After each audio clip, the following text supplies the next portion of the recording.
Ayan. So, mga kapitbahay, magandang umaga po ulit sa inyong lahat. Nandito po tayo sa napakasikat na 1720 unit kung saan nandito po nangyari ang mga kababalaghan. Dito po mismo sa condo unit na ito, sinushoot ang My Husband's Lover. At syempre kasama natin si Tom. Ayan.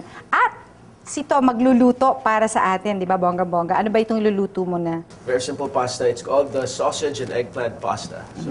So we start with the oil, syempre, konting-konti lang siguro. At magsusaute tayo ng onion muna.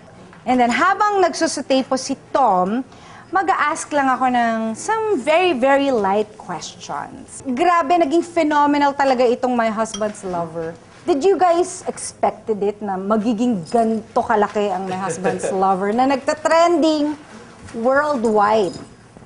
Sobrang hindi. It's really amazing. Parang ang sarap ng feeling na di mo ma-explain. Kasi nung una takot na takot talaga kami, lalo na kami ni Dennis, nag-uusap kami. Yeah. Sabi namin, nung ginagawa namin yung mga eksena, parang niche market lang kami, pero nagulat kami na sobrang receptive ng mga tao sa ginagawa namin programa. Kaya napapasalamat kami. Ang sarap ng feeling na yung pinaghihirapan nyo araw-araw, tinatangkilik ng mga tao. Sa sobrang tinatangkilik ng lahat, may number.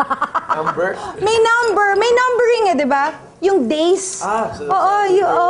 May number sila. My Husband's Lover, day 47. Yung ganon. Kung naka sa 47 ka pala, ibig sabihin may na-miss ka.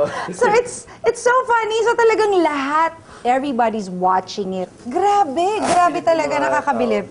And then you... That's some Hungarian sausage. Tapos, sa sobrang galing ng pag-portray nyo sa inyong mga characters, pinagdududahan na kayo, Pinagdududahan na ang inyong mga sexuality. Pero syempre, you're very... Actually, kaya mo na portray ng maayos dahil both of you are very secure with your respective sexuality, syempre. It's a must, Kailangan. If you even accept a role like this, kailangan alam mo talaga sarili mo. Wala kang duda kundi. Hirap yan. Parang, oo nga. Baka mapa-oo nga. Hindi mo alam yung isa sa inyo, na-develop na. Buti na lang, sa case namin, wala. Like si Dennis, sobrang galing umarte. Kasi siya yung mas feminine, di ba? Siya yung mas feminine, Yung bang tumatayo lang, tapos yung konting nuances like yung... Hi! Pero umaarte talaga. Hi! Bakla!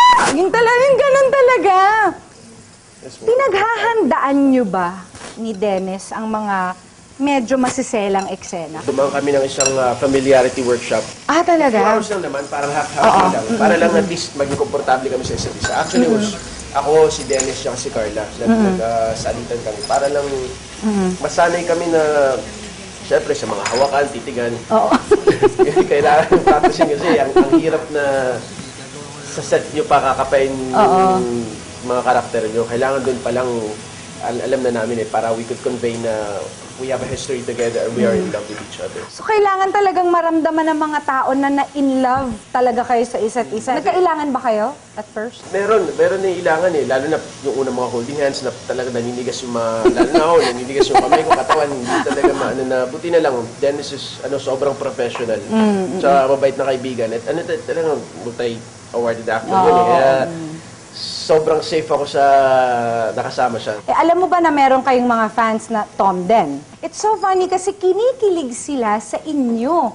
Sa tandem nyo. First time namin naramdaman nung Sunday All-Stars, nung nag-guest kami, na paglabas namin, may naririnig kami sumisigaw ng mga tao, kiss. Nakala namin, be there performing as Tom and Dennis. Narinig namin kiss. Kiss? Tama ba narinig? Wow! Parang pro na pro ka, In fairness to you, diba? Ang ganda, It's nice! Parmesan cheese, of course. And a little bit of basil. Mamaya na po natin titikman itong niluto ni Tom dahil hihintayin pa po natin yung ating iba pang guests.